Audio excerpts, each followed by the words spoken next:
right, we try to get started on time and run the trains on time here at the Village Square. And I will start with a quick thank you to the team from Broward College. Both the audio and video had to come over here and set up in a different environment. And I want to thank you for doing this. Great job.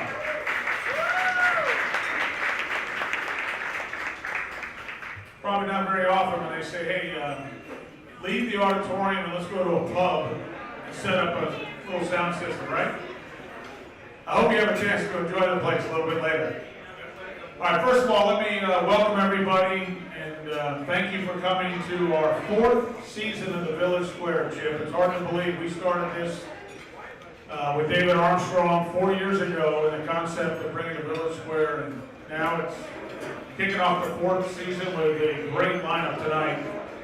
I want to thank County Commissioner Chip LaMarca, who has not only been a great member of the Village Square team, but a great county commissioner and a great representative of the city of Fort Lauderdale and the northeastern part of Broward County. So Chip, thank you for what you do.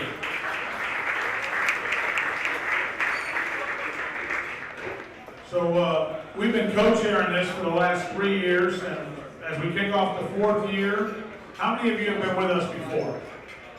Let me see by show of hands. All right, about half the room. For those of you who have been with us, you understand how we work here. And one of the first things we tell you to do is don't put away your cell phone, pull out your cell phone. Because we ask you to tweet and Facebook and post and send out, whether it's Instagram, send out all the information you can about what we're trying to do here tonight. And the hashtags are @Village or hashtag Village Square and hashtag Broward College. For those of you that are new to the Village Square, again, we try to provide a safe and comfortable forum for civic engagement on matters of local, state, and national importance. And it was so cool to be sitting here talking to Senator Nan Rich earlier. We were saying, you know, I wish we had this in Tallahassee back in the days, early 2000 time frame when you and I served together. Because we elevate the issues here, we elevate the debate, but we don't elevate our voices. It's a educated and informed discussion. So we do this through two methods. The first is Dinner at the Square, which you're all at right now. And the second is Takeout Tuesday, and I think our next Takeout Tuesday is going to be coming up in November, and I think we're finalizing the plans for that, so we'll get into those details in a second. The debate here tonight is going to be spirited. It's going to be a healthy debate, a very healthy discussion, but it's going to be fact-based and it's going to be civil. And that's the way we do things at the Village Square. The Takeout Tuesday series are a little different. Unlike the Dinner at the Square, Takeout Tuesdays are free and open to the public, and we encourage people to come to the event, bring their dinner, bring their drinks, and have a chance to participate at a less formal, but just as educational and informational session. So hosting these events could not be possible without the leadership and vision of a few people. And I'm going to start with a gentleman that both Chip and I probably agree might be our best community builder here in the city of Fort Lauderdale, here in Broward County. And even going back to the days when Senator Rich and I were up in Tallahassee, an unbelievable champion of public education and higher education. That's David Armstrong. David, thank you for what you do.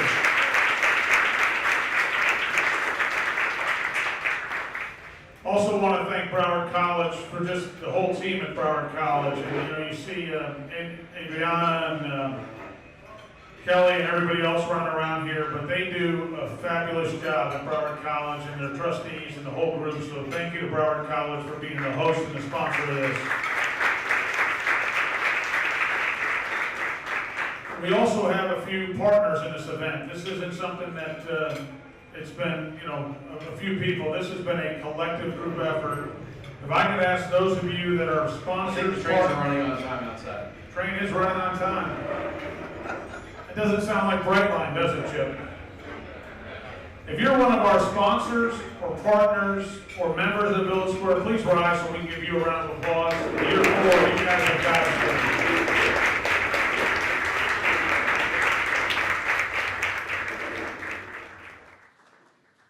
What you just saw with the people that stood, as you look around, you see a lot of tremendous community builders, you see a lot of community leaders, and you recognize why this has become so successful. It's because of those that have become members and have taken leadership and taken ownership of this Village Square. First of all, I want to thank our sponsor, Affiliated Companies. They are our prime event sponsor for tonight. Who's here from Affiliated? Thank you, gentlemen. Please stand. Don't just, you guys stepped up. Thank you very much. That's such a vague name, Affiliated Companies. What are you guys, like a hedge fund out of New York or something? All right, drinks are on the house on Affiliated Companies from here on out, the way this is looking. Also want to thank our event partners tonight, and both of them probably need no introduction, but let me ask them to stand anyway. Let's start with Rebuilding Together Broward County. Would they please stand? Robin Martin. Robin used to run our Hope South Florida. Might have one of the biggest hearts in South Florida. And then, of course, how do you do anything in Broward without Habitat for Humanity? I can't even imagine where we would be without them. Habitat for Humanity, please stand.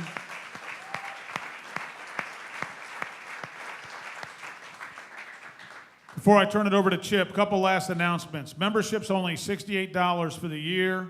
That supports our mission, our programming. Members get to attend a pre-dinner cocktail reception with the speakers prior to the Dinner at the Square event. If you're interested in becoming a member, you may get the information as you go out the door tonight, or it's in the program that's on your table. And also a couple other partners I want to thank. One is the Greater Fort Lauderdale Alliance. Where's Maggie Gunther? I saw Maggie here. Maggie, exciting news today. We just announced another company with 300 employees staying here in Fort Lauderdale, so thank you, Maggie. Thank you, Alliance. That's how you get to a 3.9% unemployment rate. You stay out of Maggie's way. That's a good. And then secondly, the Broward League of Cities. Awesome effort by all the mayors and commissioners from Broward League of Cities. If there are any here tonight, please stand so we can also thank you for being a partner in this. I guess I'm the only member of the Broward League of Cities that's here, Chip. There's a couple future ones in here, I think. All right, with that, let me turn it over to the co-chair and to a good friend and a fantastic public servant, and he will lay out some of the ground rules for tonight's debate. Chip? Thank you, Jack. So just a couple of quick thank yous as well. I did see Corrine Boutros from the Broward Workshop, one of our partners in a lot of these opportunities to bring and retain companies here. I want to thank her and her team of 105 great CEOs in Broward County.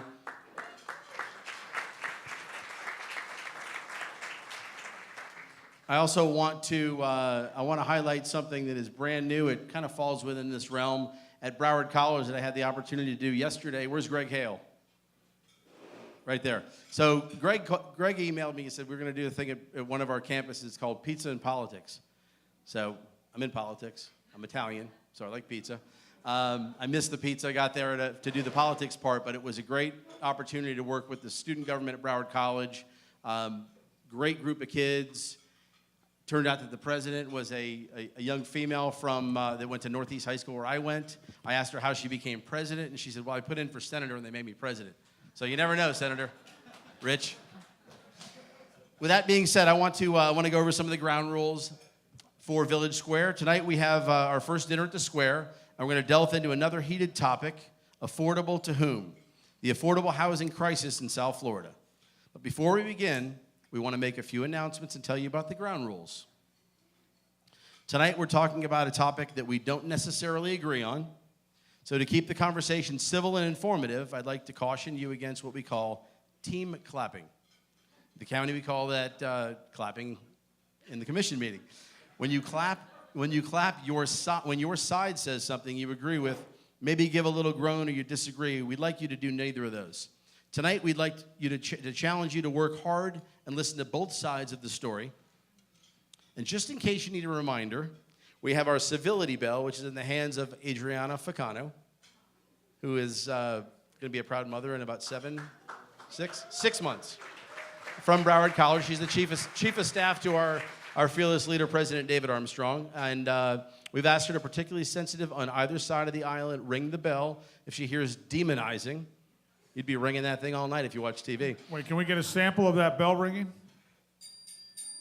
Excellent. And if that doesn't work, we're going to get the train to come back by. A portion of the evening will be Q&A, and there's a podium and mic in the back of the room if you would like to ask a question. So please be conscious of your time when asking questions. We want to get as many questions as possible. And here's a little hint. Make sure it's a question, not a statement. Lastly, I have the pleasure of welcoming our guest panelist and moderator for this evening.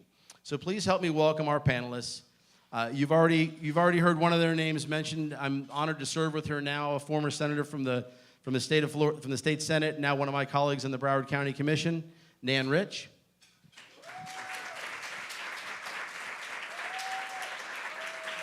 And I saw the commissioner look over when she heard the train. She lives in Weston, so she doesn't hear a lot of trains out there. It's right on the other side of that wall.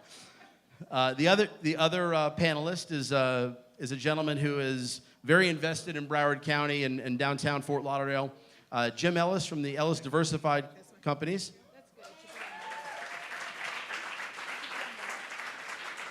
That was the abbreviated version. Jim is the chair of the DDA, Friends of Birch Park, museum, a few other things, but very, very invested in our community. And our moderator this evening, very, very special guest as a moderator.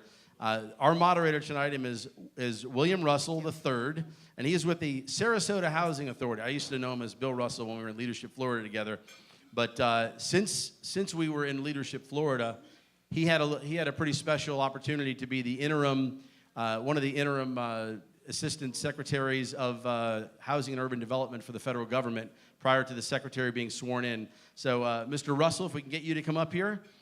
We're extremely fortunate to have you all here. Extremely fortunate to have you all here and encourage you to read their bios in your program book, as there's some incredible individuals. Now on to our programming. But before we begin our debate, we'll watch a short video from the Urban Land Institute.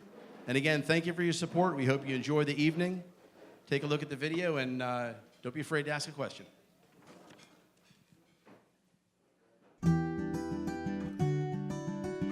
The need for affordable housing touches us every day. As we walk down the street and go into shops, walk into the classroom, we are meeting people who need to live in affordable housing.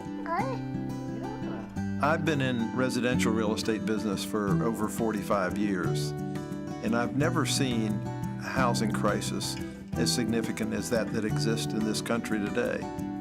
There are a lot of families that need a hand up to live in a decent place where their kids can get a good education, where they can access health care, where the parents can access jobs. The face of affordable housing is changing. Families who had higher levels of income previously have been hit by some of the recession problems and are now at the very edge of stability. There are currently 20 million families in this country who pay more than half their income for housing. There are 40 million families that spend more than 30%. These are families that are working. What we're talking about here is workforce housing. Business leaders can be the key to success in having affordable housing be in communities. Not only is it about their current workforce, right? Can their current workforce get to their jobs? Can they stay in their jobs? But it's about their future workforce. There's this disconnect between what people are making and what housing costs are rising to. When we talk about housing, it literally is the foundation for things to work. It's the foundation for medicine. It's the foundation for education. It's the foundation for employment. And I think if there are ways in which we can have those conversations, we won't talk about it as, can we afford to do this? We'll talk about it as, we have to do it. I think of it as an investment in the future of our country and an investment in the future of our families. And failure to make that investment, they not only will continue to be dependent on society, they won't add to our economy. In fact, this is something that's an economic issue in the long run.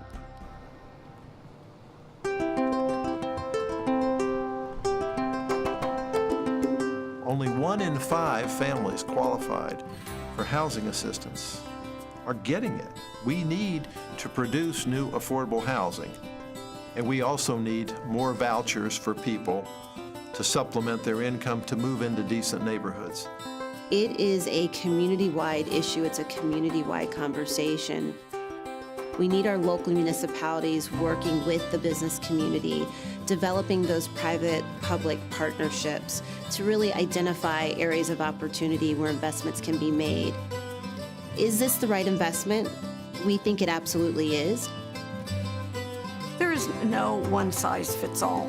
The real effectiveness of affordable housing is when it fits seamlessly in the neighborhood and fills a need that perhaps the community didn't realize was there. ULI members are real estate people. Having them understand this issue better can really be helpful. I'm hopeful that they can go back and sensitize their public officials and others to the need for us all to pitch in. It's an economic importance that we give all of our citizens an opportunity to become productive. You got to have a decent home in a decent location, have a chance to prosper. That's what this country is all about.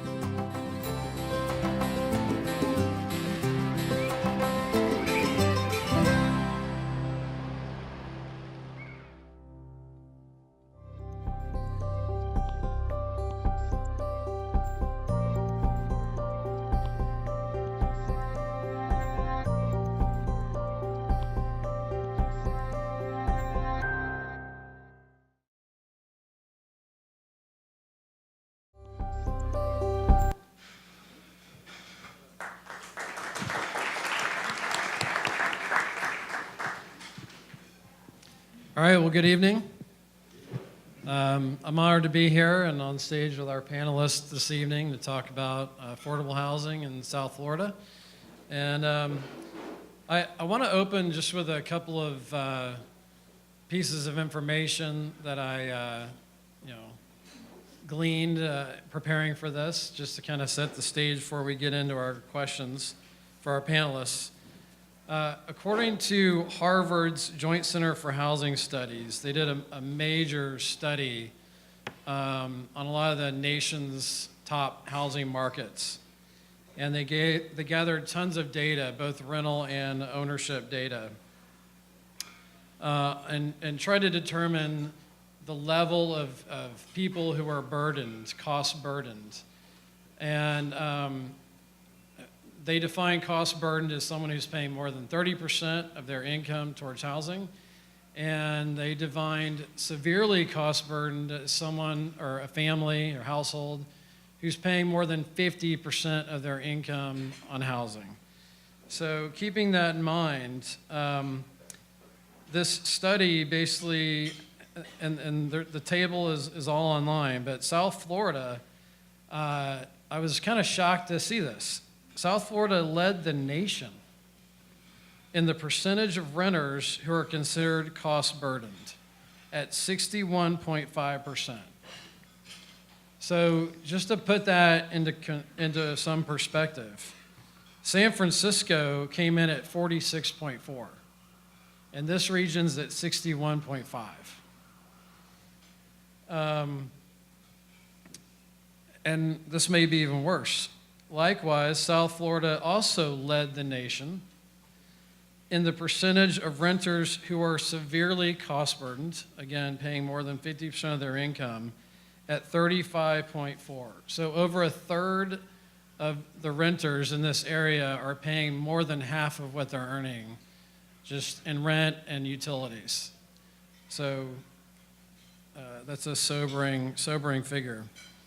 And I also read recently a Sun Sentinel article on this issue here locally. Professor Ned Murray with the Metropolitan Center at FIU basically said that the median rents in Palm Beach, Broward, and Miami-Dade counties are out of reach for 80%, 78%, and 89% of renters respectively. So that sounds even worse. So, overall, as the video pointed out, this certainly seems to be shaking out in the local data. it seems that housing prices are escalating, but incomes really aren't keeping up with that. And that's what's leading to people paying higher and higher percentage of their incomes for housing. So I want to turn to our panelists and ask a few questions. The first question, I think, is what is the real impact of this affordable housing situation on South Florida? And why should those in the audience, especially those who are not directly involved in affordable housing, business and civic and education, community leaders, why should they be concerned about this, about affordable housing? Typically I think of affordable housing as kind of being this small group of government and for-profit developers who kind of toil away in doing affordable housing, and it's kind of not a big issue for the rest of society. But why is this relevant for our audience here tonight? And for example, this kind of question came to me also. This goes to why should the audience care about this issue? But can a local graduate, say from Broward College, afford to stay in this community and work after they graduate based on housing costs? That's just one example, perhaps, of the impact that this could have on this community. But I want to turn it over to our panelists. Okay, I guess I'll go first. Why should everyone care? Because we all live in this community. That's why we should all care. I got into this in a funny kind of a way. I had been in the legislature with my friend Mayor Seiler, we spent years voting to fund the Sadowski Housing Trust Fund. Subsequently, for many years, it hasn't been funded. I'll get to that later. But when I came back and was deciding to run for the county commission, I have a friend. I'm not sure if she's my friend or not, who convinced me to chair, to help rejuvenate the Coordinating Council of Broward, which is a group of government, business, leaders who deal a lot with human services in our community. And she said, would you come and chair it? Let's, see if we can rejuvenate it. So I said, okay, I'll do it. Little did I know at that time that the number one issue that we would decide to tackle was affordable housing, affordable workforce housing. Cindy and I hired a young woman who's here tonight, Sandra Vesey Einhorn. Where are you, Sandra? She's back there. She's the executive director of the Coordinating Council, and little did we know that her expertise was so heavily into the area of affordable workforce housing. So all of these things have kind of, come together. And then I got elected and decided that this would be kind of my signature issue for the county commission. I will tell you that it's not surprising to me at all, the statistics you threw out, because we had the benefit of having the United Way's Alice report presented to us at one of our first meetings. And if those of you, any of you who have not read it, who haven't looked at it, ALICE stands for Asset Limited, Income Constrained, Employed. So these are people that have very little assets, they have low wages, they're employed. And we found that the numbers were astronomical in our community. And just to mention a few, we have actually 44% of our population is considered ALICE. And as I said, these people are asset limited, income constrained, employed.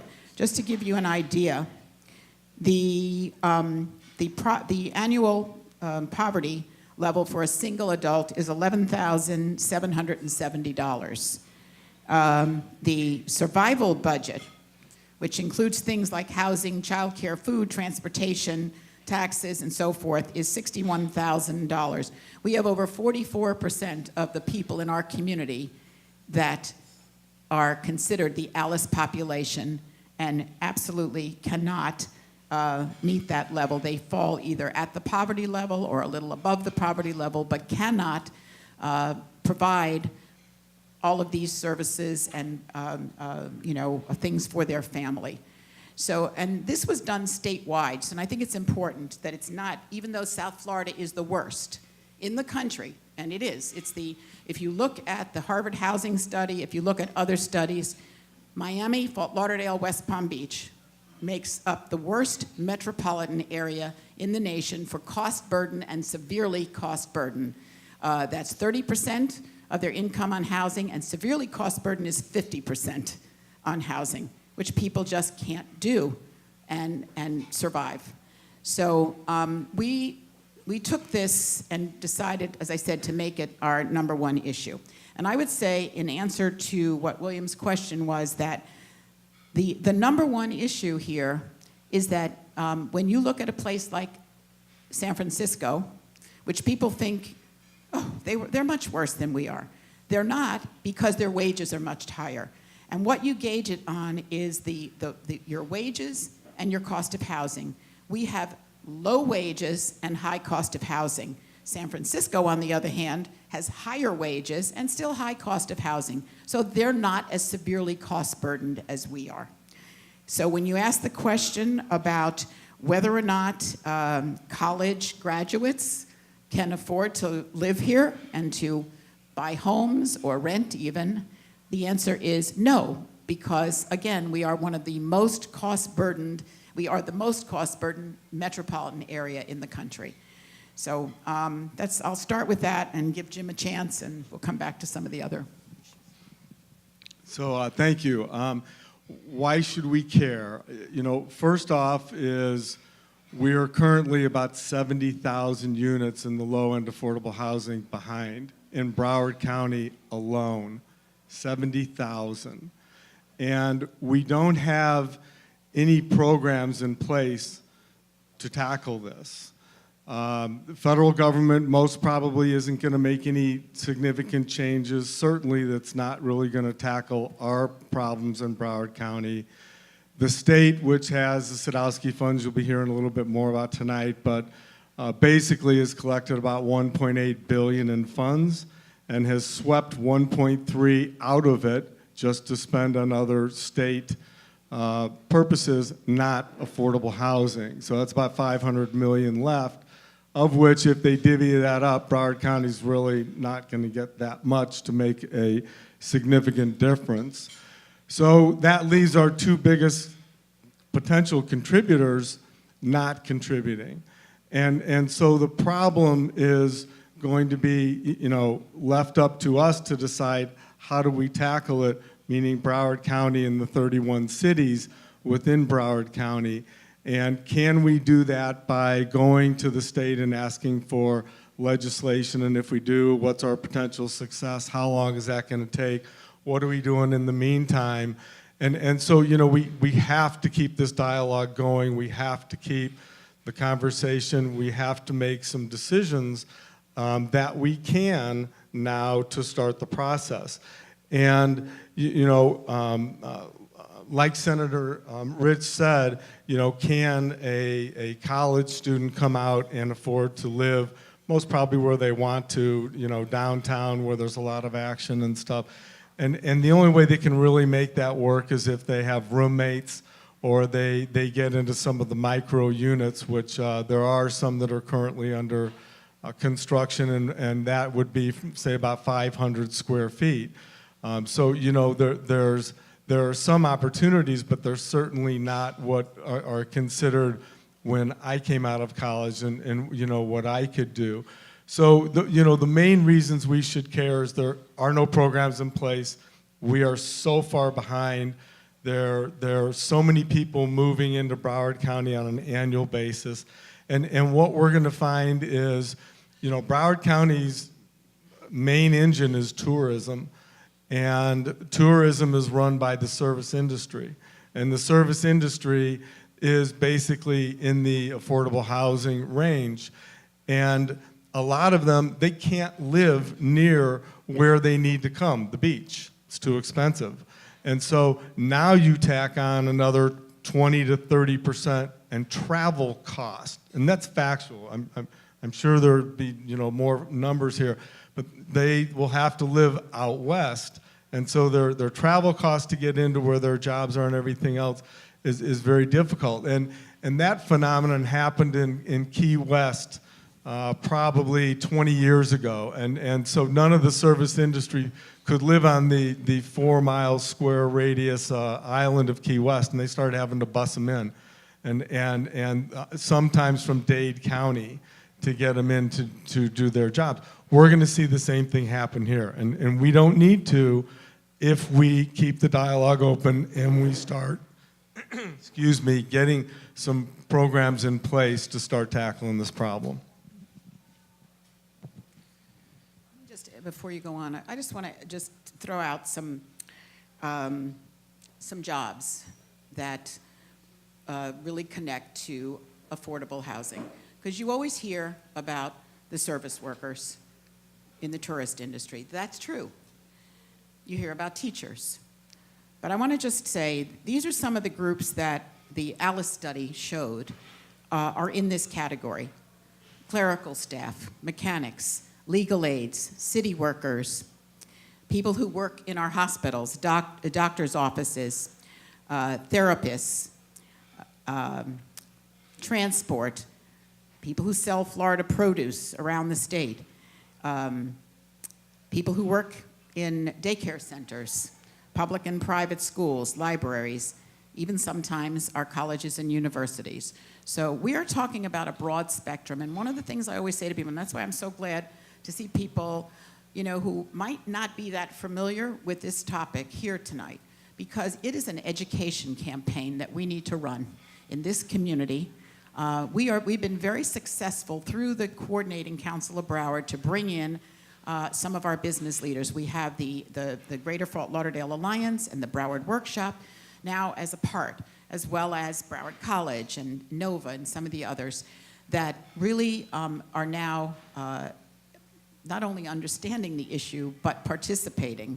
The Alliance actually funded was one of the funders of the Housing Summit that we did in Broward this year, where we brought together people from all over the community to talk about what we could do. So I just want to say that it's important for people to realize that it's so many people within our community that are a part of this population. And very often people do mix it, with public housing. But I will tell you, one of the things that they are finding is that we need to have mixed use. We need to have mixed income levels in our housing, affordable housing. We're looking at that in Fort Lauderdale. On Andrews Avenue, there's going to be a development there, related group. And that will have people from different income levels, not just all one income level or another. And that helps with the whole education process. So I just wanted to, to add that component to it. Thank you. So it seems clear there is a shortage. Jim, you mentioned 70,000 short. So I guess my question is, the government can't build 70,000 units. So in most development, obviously, is done by private developers, home builders. What would it take for either the local government or state government or even a combination of the two to create enough incentives? Okay, not, we can talk about maybe requirements and stuff like that, but incentives to get a developer who could otherwise build market rate housing, given the cost of construction and everything. What could we do to provide enough incentives to get developers to willingly build more housing that's affordable to those making less than our area median income? It's a tough question to answer in a couple sentences because there's so many facts that are needed to, figure it out. But basically, as you've heard before, one of the main problems is our salaries are so low compared to what the rents are. So if you now look at that as to a developer, to get a developer involved, and let's say most developers are in business for about 5 years. So it's not a business that is really successful. It's tough to make it. And if you look at the developers that, and my thoughts, you're going to have to do a lot of units. So density is key here to get some things going. And there's really just a handful of developers that are successful for larger projects, meaning mid-rise and high-rise. And, in order to make that happen, it's bottom line. And how do you make the bottom line? There's many, many ways. You can go do a project within the CRA zone and potentially get some money for that. But it starts, basically with the location and land. And think about this. In Broward County, we're virtually out of land, and we're going vertical. And you start vertical where the demand is, which is downtown or closer to the beaches, and that's where you really get into significant cost. So in order to do density, you're going to need to do the density where demand is and hopefully where you can keep the transportation local or so there's not additional transportation costs. And in that vein, there is opportunities for the county and some of the cities that do have land that could put the land into a project, as well as there are areas where there are parking garages. We're still, when you look at doing a project, the average project and an affordable, you're going to need at least 1 car parking per unit. And you have to add that cost in. It's almost you just kind of figure it as a land cost. And so, that in a garage, structured garage situation is give or take probably about $25,000 additional cost. So I can go on and on. It's a cyclical business. The demands are going to be here because of the unit shortage of 70,000. But right now, today, our land costs have recovered. They're the highest they've ever been in areas where there's density. And construction costs are the highest they've ever been. So you start adding all this up, and as a developer, you're going to look at it and say, if I'm not going to be able to get the rents, and in downtown Fort Lauderdale, they're exceeding $3 per foot. It's huge. To where to make the numbers work for the workforce housing, you're at about $1.60 per foot. So you're almost half of what developers are able to get for market rate. And so as a developer, you're going to say, well, okay, I want to make a profit. There's not that many developers that are going to be community-minded that say, well, I'll make a smaller profit because I'm community-minded. I want to, help give back. So, it's, how do you make that incentive when the market's right? Like right now, the market's hot, and developers are going after that, but it's cyclical. It is for the banks. It's for the land cost. It's for the construction costs, and so it's a wide open question. There's so many things with that, but I think one of the big things is the land and having the cities, the 31 cities and the counties look at their land and be part of the deals or P3s, public-private partnership, and or how we can. There are some banks that do some low interest rates and work with those, and so there are ways to do it. So, but right now, today is tough. He's hit a lot of the points. I think basically the issue of the land and the high cost of construction, of course, and it's going to be exacerbated by the hurricanes. Because if we're looking now at the numbers of people that are actually moving up here from the Keys because there is no affordable workforce housing there now, there's practically no housing in a lot of areas. We have that to contend with. And then we have a significant group of people, American citizens, I might remind everybody, coming from Puerto Rico. And that will be another impact. Orange County, Dade, and Broward probably be the three biggest counties that will be impacted by that.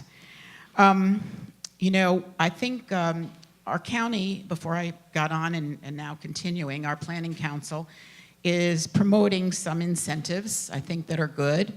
The market rate is something I mentioned with the Fort Lauderdale project, that is more market rate in exchange for building affordable housing units. That's one way that people do it. Reducing impact fees in different areas, some people have suggested. I know that the school board is looking at increasing the amount that they give in terms of helping people with affordable housing.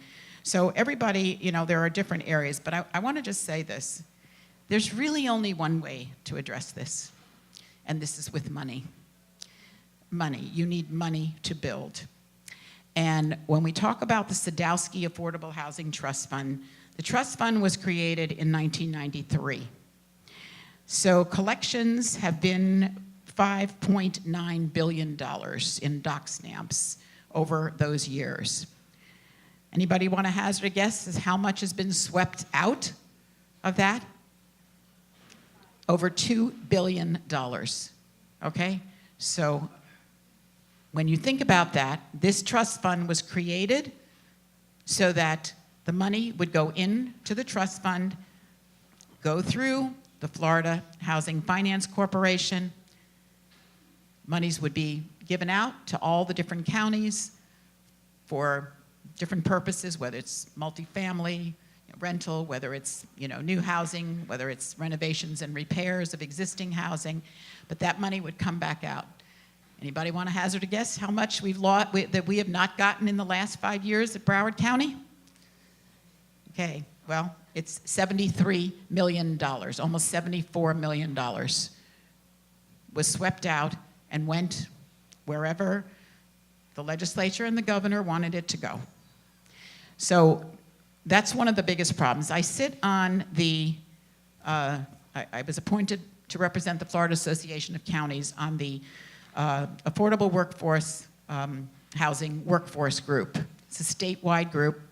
We're going to meet 4 times. We're meeting October 30th for anybody who wants to come in Miami at the Marriott, Airport Marriott in Miami. This is the 3rd meeting.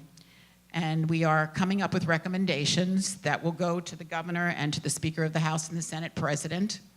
And the number 1 recommendation has to be full funding of the Sadowski Affordable Housing Trust Fund. And I will tell you, it's a large group of people that are on this committee.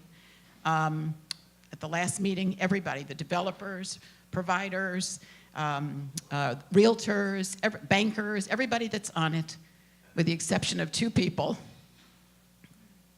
agreed to that. It will be a recommendation.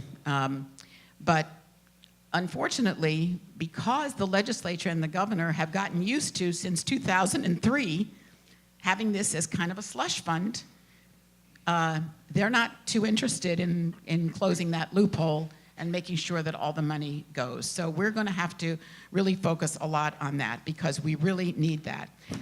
The other thing we need is, in Broward County, is equity in funding. And sitting on this work group, I've learned a lot. And I've asked for information so that I could prove that Broward County was not getting its fair share. So one of the things is a chart that shows the large county percent of units compared to percent of cost burden renters. And it won't surprise anybody that Dade obviously has the highest percent of total units financed in large counties, and they have the highest percent of cost burden renters. But when you look at this, we are actually below Hillsborough, Duval, Miami-Dade, and Orange.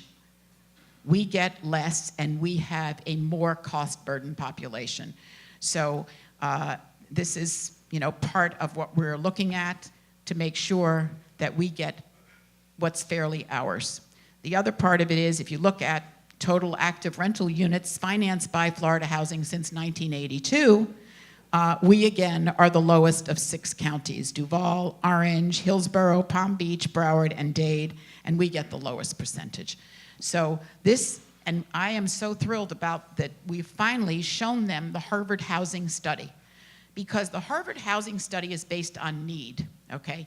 The study that the center that they use that creates the numbers for the Florida Housing Corporation is the Schimberg Center at the University of Florida. And they do a good job to a degree, but they don't base their figures on need. So their outcome is different, their data is different than the Harvard study. So I have urged us to now look at more than one study so that we can figure out how to come up with a percentage that is accurate for all of our counties. But to me, we can nibble around the edges with land use and with permitting and many of the things that Jim mentioned, and we need to have the money to build the units. Well, staying in that area, though, municipal fees, such as impact fees, connection fees, and permitting, can really add up to a significant amount of per unit costs. And then after the development is built and occupied, the developer is going to do their pro formas again to figure out rents versus operating expenses, and taxes come into play there as well in terms of long-term, cash flow and what type of rents could be charged. So what could be done in terms of lowering some of these local fees for affordable housing purposes, and then also on the ongoing operating side, what could be done on the tax side again to give a little bit more incentive and lower those costs to help bring down those rents?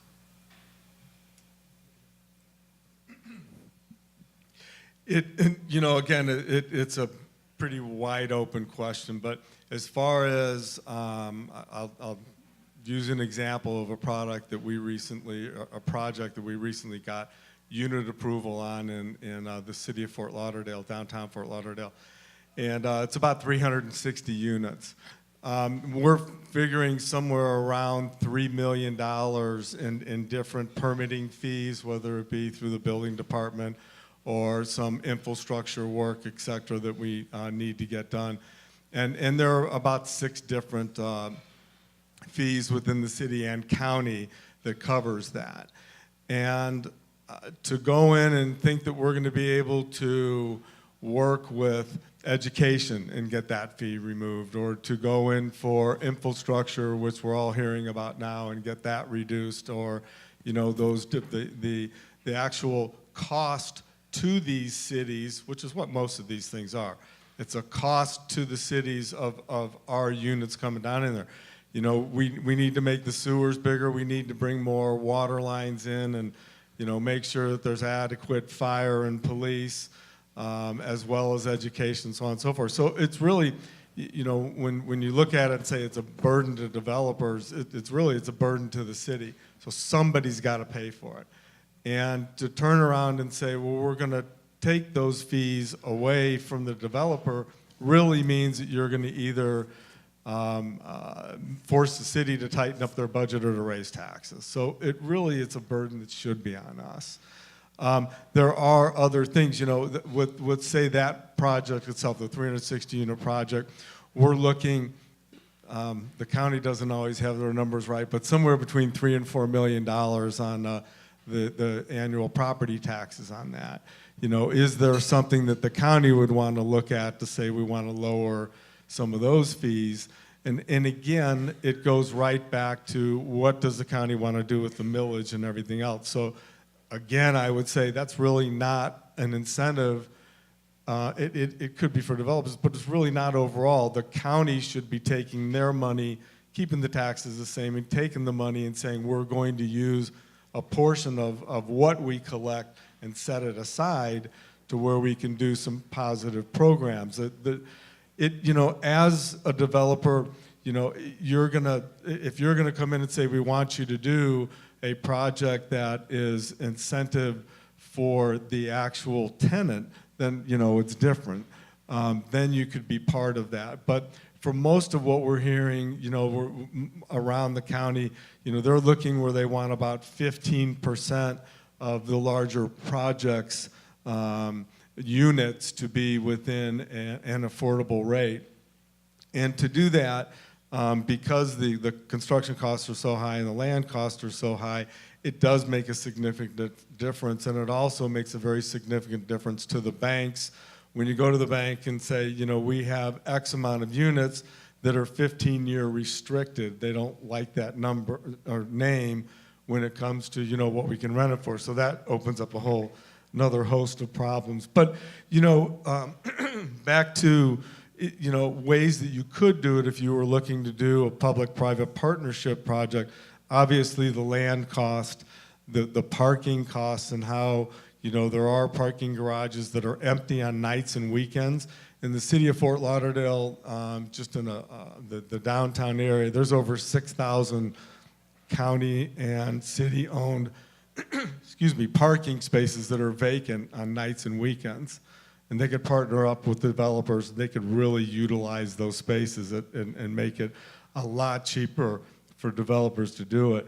So, the permitting fees, I don't think is a great way to go at it. As far as the reduction in property taxes, again, the county should take that and go figure out how to use it if they will. So, sorry, but there's a whole lot of different ways to look at this. Well, I'm going to give a different perspective. Chip, where are you? Is Chip? Yeah, okay. So I'm really proud of what the county did, and we did it unanimously. And for the first time ever, we have a dedicated source of funding in our budget for affordable workforce housing. So thank you. It's not as much as I had wanted, but we're getting there. So it's a commitment of $5 million each of 3 years. And as the community redevelopment agencies sunset, that 50% of that ad valorem tax would go into a dedicated fund in the county. And that would actually benefit the cities because it's, the affordable housing is in the cities. So if we could get the Florida Housing Finance Corporation to be fairer, and to give us more projects, we take that $5 million and we can use that for match money. We can use it for any one of those 3 areas that I mentioned. And it will, finally give us a start in having the county make that commitment to a dedicated funding source. I think, I just think that I look at California. California has passed an unbelievable number of bond issues. Los Angeles, this past year, passed a $1.7 billion bond issue. Alameda County, which is where Oakland is, passed a $580 million bond issue a year ago. And San Francisco's got one coming up in the next election. But let me tell you what happened. So they have a lot of money, but the legislature just passed a package of 15 bills to remove barriers and reduce permitting logjams so that they can use the money, because they can't use it because of all the barriers that are out there. So it has to be, a balance. But I still go back to the point that if you don't have the money, you're not going to be able to resolve the problem.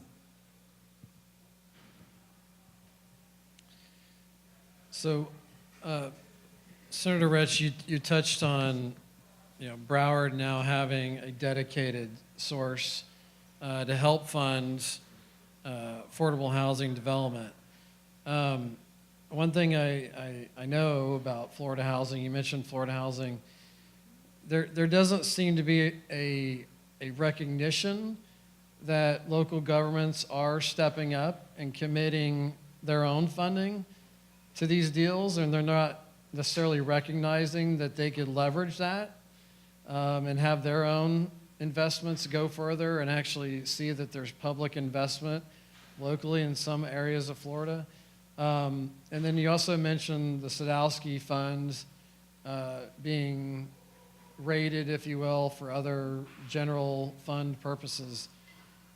What could we do just as a community to try to convince, A, the legislature not to sweep that because there is such a need to build affordable housing, but number two, how to get maybe Florida Housing to recognize communities like Broward to say, you know what, if you're putting in your own investment, whatever it is, 10% of total development costs or whatever, we're going to recognize that and score those apps higher than a county that's not putting any of their money into affordable housing. So what do you think about that?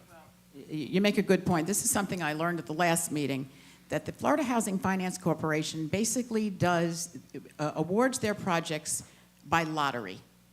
Okay? Now, this is, you know this. Basically, everyone's projects score a perfect score when they come in. So developers were sitting at the table saying, we put in 10 projects. It costs $75,000, $100,000 to prepare one of these projects. So if you're a developer who can do that, put in 10, you get 10 chances at winning versus a not-for-profit like Carrefour that actually just got a project in Wilton Manors. It's a senior housing project that they're going to be doing, which is excellent. But they can't afford to put that kind of money in. It's enough for them, to be able to do one. Willie Logan, who used to be a state rep, he helps with the housing in Opelika right now in Dade County. They can't afford to put all of those, projects in and pay for them. So the whole process is not fair as far as I'm concerned. And they did recognize it at the last meeting because a lot of people never even realized that this is what was happening. It's just it's an unlevel playing field, especially for not-for-profits. And a lot of our not-for-profits, Habitat for Humanity's here, do a great job with affordable housing. So that's going to be changed. They have made a commitment to change that. Now, I will say, as far as the other, when I spoke with the director, she said, oh, we're excited. We didn't know Broward was putting in that money. But you're right. Now that has to make an impact. I don't want to make it an unfair impact because there are some counties that are poor. They're fiscally constrained and they can't maybe come up with that kind of money. So there has to be a balance there. But there shouldn't be a situation where somebody can put in 10 different projects and get 10 bites at the apple where somebody else is only getting one. So the way it's scored has to be changed, and they are looking at doing that now. But as far as the Sadowski, listen, last year there was an unbelievable press conference with the Board of Realtors and all the Sadowski Coalition partners to try and convince the legislature to keep that money in housing. You know what? I'm sorry to say it didn't work. About $135 million was swept last year. So we need to try and prevent that from happening again this year. And maybe some of the issues with the hurricane may make a difference because people are going to realize that there's even a greater need. And also going back to the economic development, the economy, and business. The business leaders, certainly in our community and other places around the state, are realizing, what a critical problem this is in recruiting and retaining employees. So we're hoping that, when the business community weighs in, that will be an important component of the advocacy to try and keep the Sadowski money where it belongs. So I think, your question had a lot of political background as far as, how do we get the politicians to give the money or assist us in the program, give the money they've already taxed us for, assist in the program. And that's not my area of expertise. However, I know that right that, per what the county's showing as far as their affordable housing program right now that is in place, there, I'm just going to go for through 2022, there is approximately $100 million that will be coming in, and of that, there's going to be about 2,800 affordable housing units built. And so if you take that out over a 20-year period through fiscal 2037, I don't know the total numbers, but financially, but the units that are going to be added through 2037 is 11,227. We're not keeping up with the demand, the annual demand. So our 70,000 units will grow. So the current programs that are in place aren't even keeping up with our demand. Very important that we educate our legislatures that. And I look at, I don't know how the laws are written, but I look at the $5 million that Broward County, and it's a great first step. They're putting it out there saying, we realize this is an issue and we want to start tackling it. Can they take some of that money and hire some experts, and whether it's lobbyists or people who can do the factual numbers and really get the story out there? I don't think of the 2 million residences in Broward County, you probably, 5% are aware of this problem.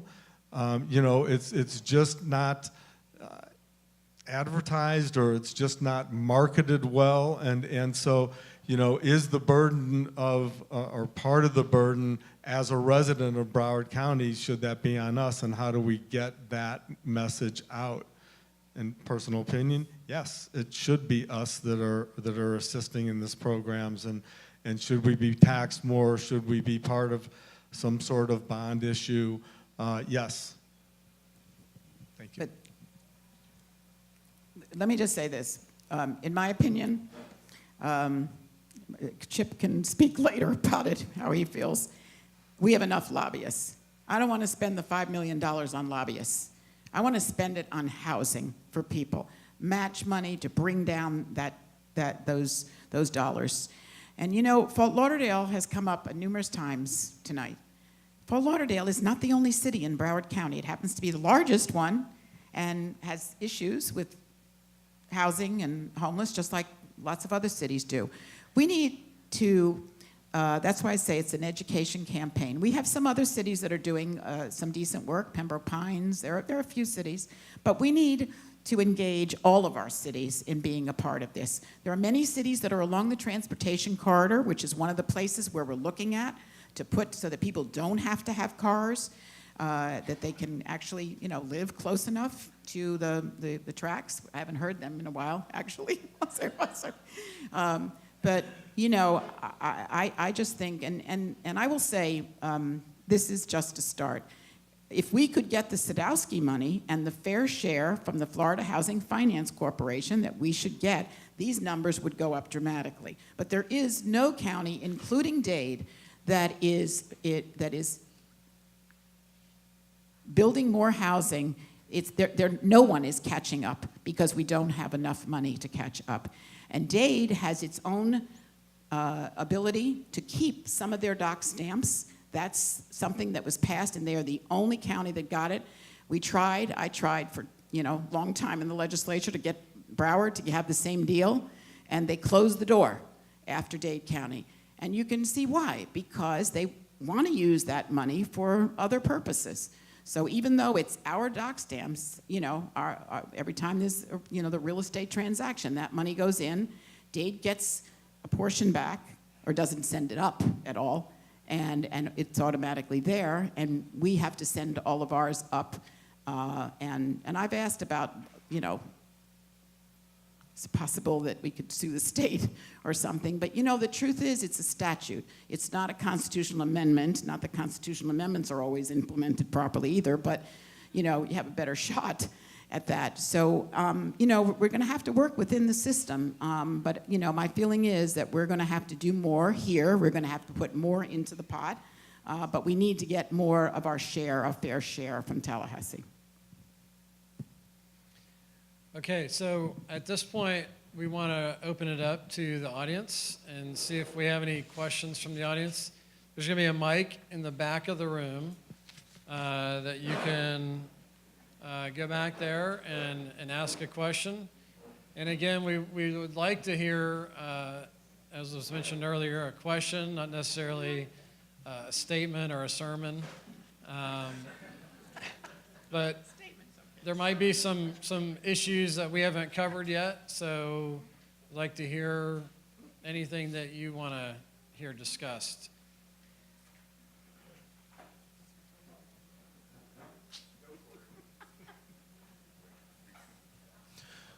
Good evening.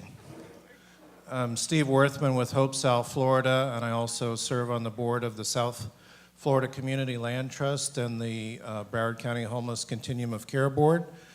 And I had an item come across my inbox that I believe Senator Rich alluded to, and I want to thank both Senator Rich and Mr. Ellis for all the work they've done promoting affordable housing in Broward County over the years.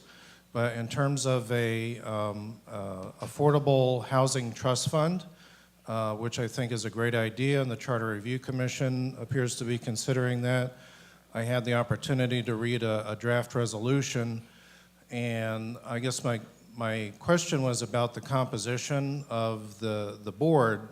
Primarily, the income level goes up to funding projects up to 140% of area median income, which is needed. And there's a lot of representation by developers in the business community, but my experience is that when it goes up to 140%, which I think is about $100,000 for a household of 4, that's where all the money tends to go. The group we work with is about 30% of area median income. They're lucky to make about $30,000 with a household of 4, and there's everything in between in that 70,000 cost burden households in Broward. So my question is, could there be consideration in addition to the developers and business community for there to be advocates for lower income persons on that board to try and help guarantee that it penetrates down to that level as well? Okay, well, thank you for the question, Steve. And I'm going to just be very blunt about it. I am not in favor of that particular piece that there's a subcommittee of the Charter Review Commission has put out. It creates another advisory council. We already have 2. The people that are on it are the same people that are on the Housing Authority, and we have the Broward Housing Council. It is totally unnecessary. It's not only the 140. It doesn't mention about special needs. There are a number of groups that would be left out in that. We're looking at some people that are trying to move up to go to 80% of AMI, which is like, well, they don't even list, yeah, it's about 60,000 income, which comes closer to the Alice report of what is a sustainable budget. So I think, given our tremendous needs, I'm just against putting that in the charter, to be honest with you. You know what, we need flexibility. Funding sources may change. We may not have, money put in the way it is right now from those sources. There may be other sources. And it ties our hands, and it also is duplicative of what we already have, and it doesn't address some of the populations that really need to be looked at in terms of affordable housing.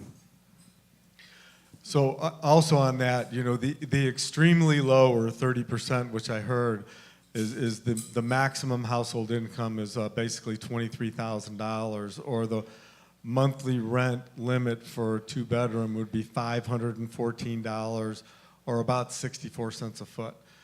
I don't know how you're going to get that done unless you get the funding through the state, or the burden of that is pretty huge. And as You know, it goes all the way up to the workforce housing, of which, you know, the maximum household income can be $106,000. And the rent can be up to $3 a foot, but basically that would put you in a unit that is a very small 2-bedroom unit or below 1,000 square feet. And that's how that works, is you get into the smaller units. And at the end of the day, back to, you know, where there can be some give in this is, you know, for the current average unit size in a rentable product, 2-bedroom is give or take about 1,100 square feet. When you go into the high rises, they're a little bit under 1,000 square feet. And the developers are building smaller square footages, and what we're finding is there's a lot of people that are roommates situations now. If you go into Flagler Village, a lot of the buildings in Flagler Village have roommate situations that are not partners. They're just making it work. So the market's changing for the demand of how they can make it work. But yeah, the extremely low income's a difficult one to do. I did through the Florida State program, a 104 unit project, which is about the sweet spot number. You can't do much above 110, you can't do much below 90, or the numbers just don't work. And why they have it that way, I don't know. And it was essentially done for us to get out of a piece of property when the market crashed. It was really not profitable for us. So therefore, I don't know why we'd go back and look at doing something like that again. So the programs that they currently have in that do, there were out of the 104 units, I believe 4 of them were market, and 4 of them were required to be extremely low. So there just wasn't that much of a you know, unit count for the extremely low. Hi, my name is Corey Meltzer. Thank you guys for your expertise and sharing it with all of us. My question is really about the other side of the equation when you talk about the ALICE statistics and the difference between the housing rates and what people are earning. One question that I kept thinking about was, what are we doing in Broward County to increase people's wages and their standard of living so that they can afford the housing that's here?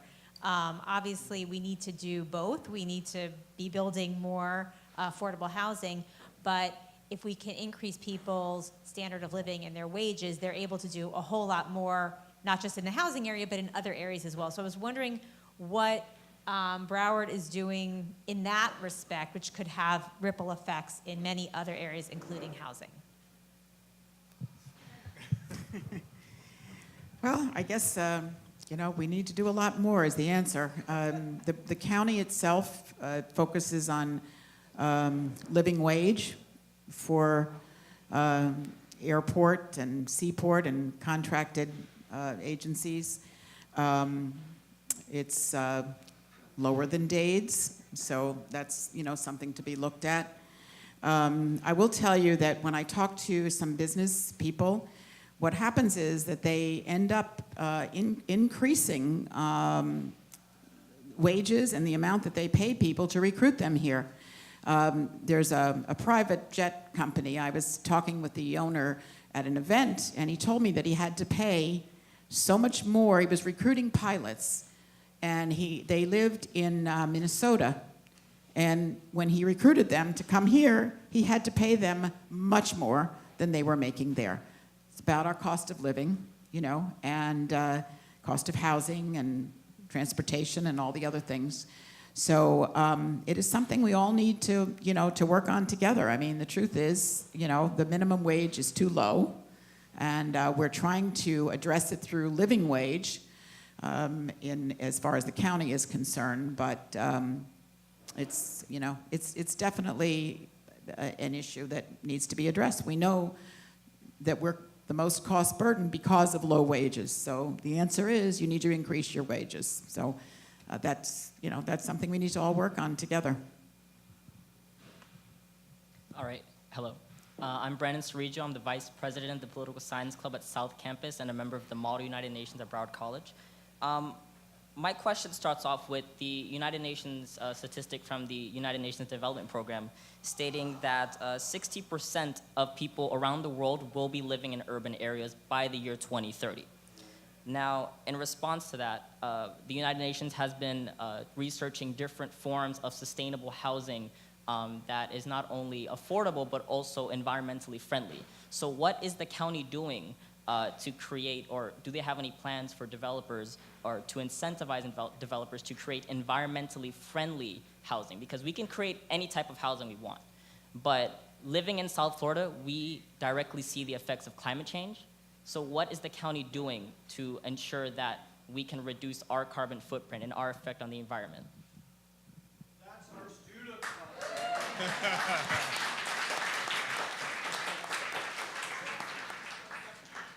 So as a developer, there are, you know, when we put together a project,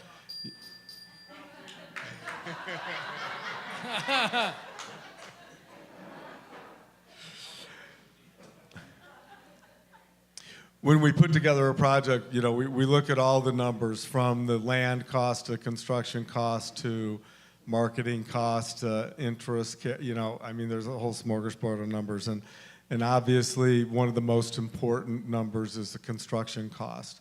And in the construction cost, you know, you always start out at a high number, and then you do all your cost cutting where you remove a lot of windows or you change glass balconies to railings, and I can go on, but you lower the cost of the buildings.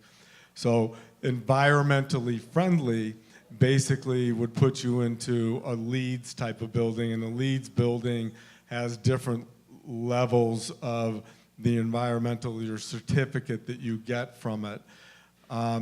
Virtually no developers will go do a LEEDs project unless their lending institution requires it. And it's strictly a cost deal. It strictly comes down to the bottom line.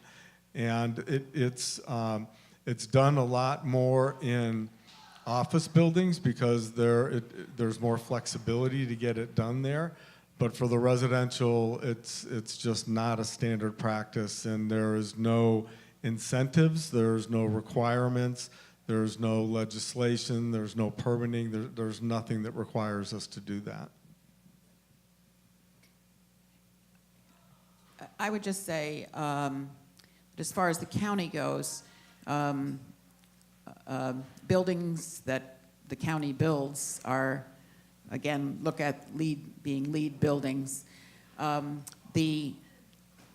think the most important thing we're doing is we have a wonderful environmental protection department. Dr. Jennifer Hirado heads that up. We're part of, yes, we're part of a compact of South Florida counties that are working on all the climate change issues. And yes, we use that word. You can ring the bell. We use climate change issues. And sea level rise. We're having a big 2-day summit, December 14th and 15th at the Broward Convention Center. I invite everybody who's interested, and everybody should be in this topic, to come. We'll have incredible speakers, and it'll all be looking at issues of our changing climate, sea level rise. A lot of the cities, I mean, like Fort Lauderdale, a lot of cities are dealing with seawalls and trying to prepare for the eventuality of the sea level rise. So, which we're seeing parts of that now. So, as I said, I think we have a climate change task force. We have a plan that we're working on for the county, looking at a whole range of issues from solar and, again, sea level and all those different areas. So we're pretty active in that arena. And if you'd like to come up front here, and my aide Stephanie's right here, and you can give her your card if you have one, and we'll be happy to invite you to come and join us at a climate change task force meeting, which I happen to chair. Thank you, Ryan Ryder, longtime proud advisory board member of the Village Square. Thank you so much for taking on this really complex issue. Believe it or not, my friends and I, Sandra being one of them, talk about this issue a lot. and it does deal with wages, and it does deal with transportation, infrastructure. Wages being one of them. You mentioned that Miami-Dade County has a higher living wage. That also increases, I'm in construction, it also increases our construction costs, which we then pass on to the owners, because at the end of the day, we have people we need to pay, we have, families we need to feed as well.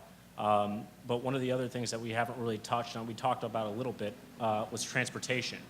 I know that the county is going to be possibly going for another penny for transportation. Would you be also willing to agree that affordable housing can be coupled with transportation? I know it's a very funny legal language, but if you say, building affordable housing along these transportation corridors would be part of a solution. Well, I think that is part of the solution, and our planning council already is looking at that, and we're looking at providing incentives, and some of that money would be used, for that, to join those two things together, the money that the county has, and then eventually the transportation tax, which I do believe the commission will support putting that on the ballot. I hope it's on for 2018 because we desperately need it.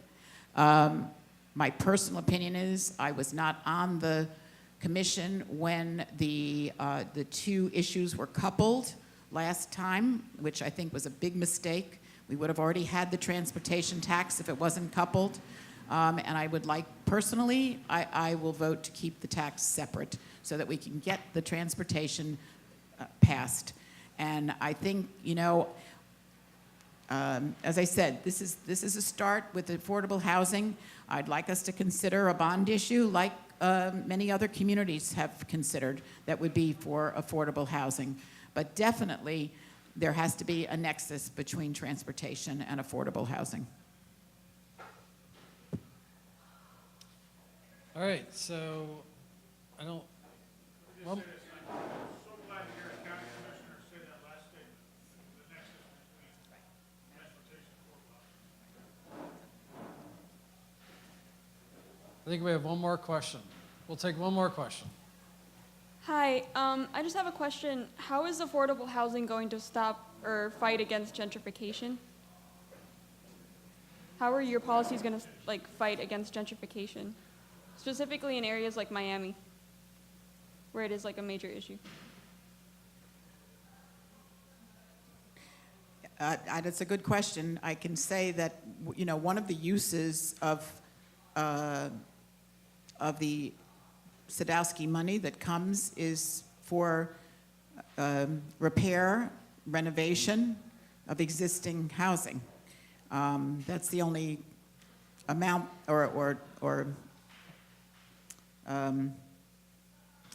it's kind of the only area that I think has money at all would be to do that, would be within the affordable housing Sadowski money, because it does include that. Oh, and home, I'm sorry, I think correct me if I'm wrong, home funding, which is federal funding, and maybe CDBG block grant also has a component for that. But if you're talking about big public housing units in terms of gentrification, I don't think that the money, that we would have available is going to be able to be used for that. So it's a good question, and I don't really have an answer.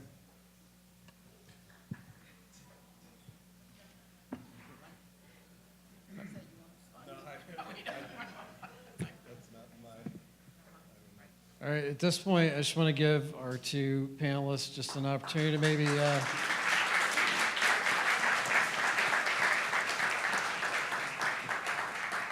if either one of you just want to give a closing thought or comment before we wrap up, you're welcome to do that now.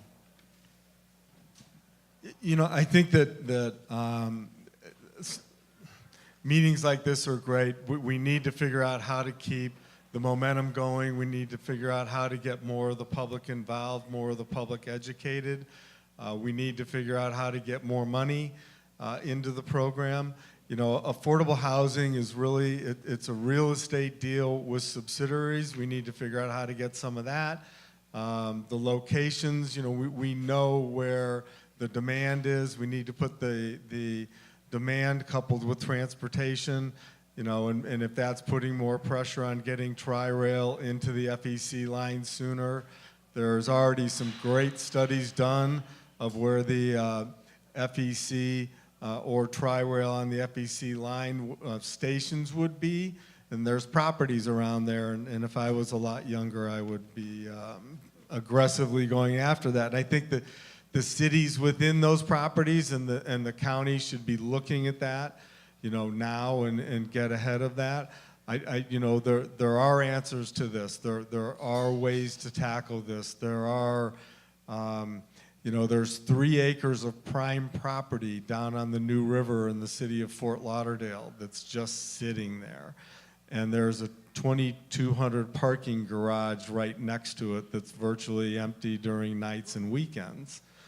And as a developer, I would love to do a public-private partnership, and it's profitable. I've done the numbers on something, putting in, 1,500 units that could be workforce. And so there are ways to start tackling this, but it's going to take more of meetings like this and putting people together and really educating people and start to make some positive moves and show people that it can be done. I just want to thank you all for your incredible attention this whole period of time and your ideas. And if anybody has suggestions, ideas that you haven't thrown out to us, please feel free to call my office. Stephanie is here. Give us your card. We'd love to talk to you about it. You know what? The more people we can get involved, the more people we can get committed to this issue, the more ideas we'll have and the better a chance we have of solving it. So thank you very much for being here.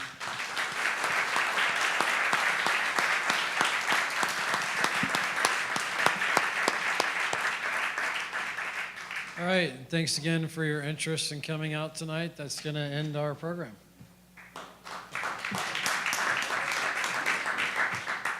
Thank you, everyone, and we just want to say thank you to our co-chairs, our panelists, our moderator. We have a few gifts to give out. We really hope you enjoyed tonight's series, and we hope you join us for our next event, which is actually a Takeout Tuesday dinner, and the topic for that is homelessness in Broward. It's on November 8th, and then we'll meet again, and we'll see you in February for a free market for education.